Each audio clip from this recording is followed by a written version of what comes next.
LLRM medical college के emergency ward में रात को ऑक्सीजन सिलेंडर खोलने वाली रिंच से एक डॉक्टर पर हमला किया गया, जिसके बाद एलएलआरएम के 250 डॉक्टर्स ने मास रेजिग्नेशन दे दिया प्रिंसिपल को। चलिए ऐसा क्या हुआ पूरी बात बताऊंगा इस वीडियो में। चलिए शुरू करते हैं।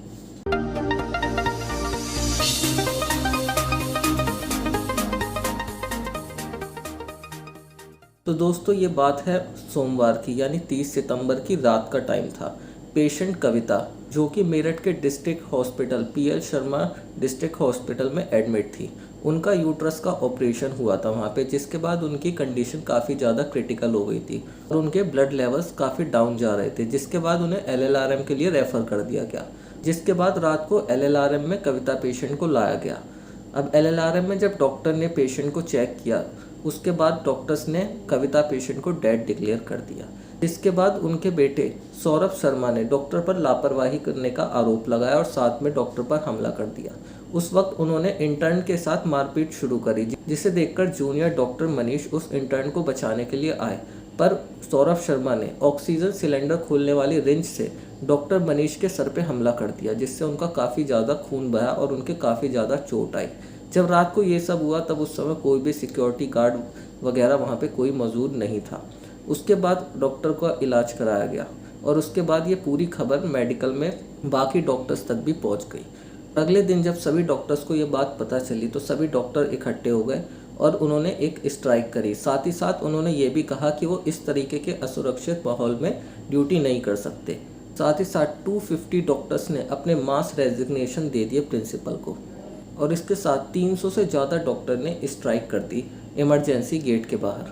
और इस स्ट्राइक को लीड कर रही थी साक्षी सिंह, जो कि प्रेसिडेंट है आरडीए की, रेजिडेंट डॉक्टर्स एसोसिएशन की।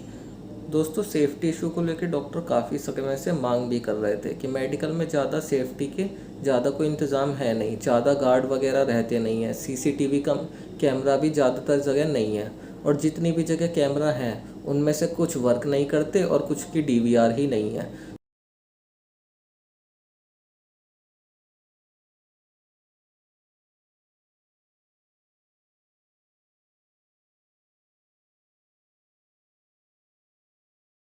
इन सब का मुद्दा पहले से चल रहा था और इसी बीच ऐसी घटना फिर से हो जाती है। इसी के चलते एक बार फिर से सभी डॉक्टर्स ने मिलकर इस हड़ताल शुरू कर दी। अब इस हड़ताल के चलते इमरजेंसी के सारे काम ठप हो गए। एनआईसीयू, पीआईसीयू, लेबर रूम सब कुछ बंद हो गया और ये हड़ताल चल रही थी।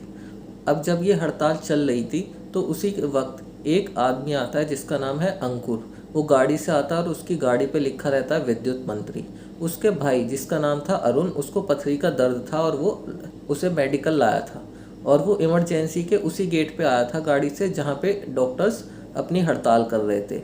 डॉक्टर्स ने अंकुर को दूसरे गेट से जाने को कहा क्योंकि उस गेट पर वो हड़ताल कर रहे थे। इसी बात को लेकर डॉक्टर्स में और अंकुर में कहासुनी हो गई और ये देखते ही देखते काफ़ी बड़ी बहस में बदल गई, जिसके बाद अंकुर ने डॉक्टर्स को धमकी दी और कुछ इस तरीके से कहा, जैसा डॉक्टर्स को धमकी देते हुए अंकुर ने कुछ इस तरीके से कहा कि 5 मिनट रुको, तुम्हारी हड़ताल मैं ख़त्म करवाता हूँ। आप इस वीडियो में देख सकते हैं।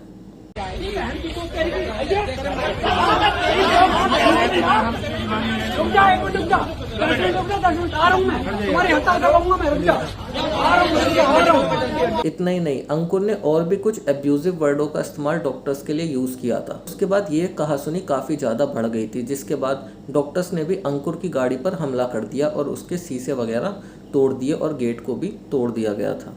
अब इतना सब कुछ होने के बाद काफ़ी ज़्यादा पुलिस वहाँ पे आई, बीच बचा हुआ एसपी सिटी भी आए और सबको समझाया गया और इस केस पे फिर आगे और वर्क किया गया। और इसी सब के बीच कार्रवाई भी चल रही थी, जिसके बाद एसपी सिटी ने बताया कि उन्होंने मंडे को जिस सौरभ शर्मा ने हमला किया था उसे अरेस्ट कर लिया गया, उसे पकड़ लिया गया और काफ़ी ज़्यादा बातचीत की गई डॉक्टरों से, प्रिंसिपल सर ने बातचीत करी गई और समझाया गया। उसके बाद डॉक्टर्स अब शाम को जाके अपने अपने काम पर वापस लौट गए। ये सब होने के बाद डॉक्टर्स ने काफ़ी ज़्यादा ट्वीट भी करे और कुछ सवाल भी खड़े किए।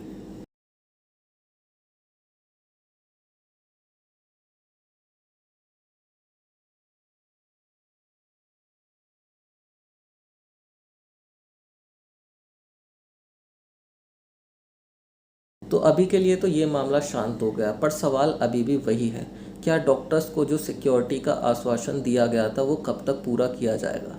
डॉक्टर से कहा गया था पूर्व सैनिकों को एज अ सिक्योरिटी गार्ड तैनात किया जाएगा, हर जगह सीसीटीवी कैमरे लगाए जाएंगे। ये चीज़ पहले भी कही गई थी, पर सवाल उठता है कि आखिर ये सब कब लागू होगा।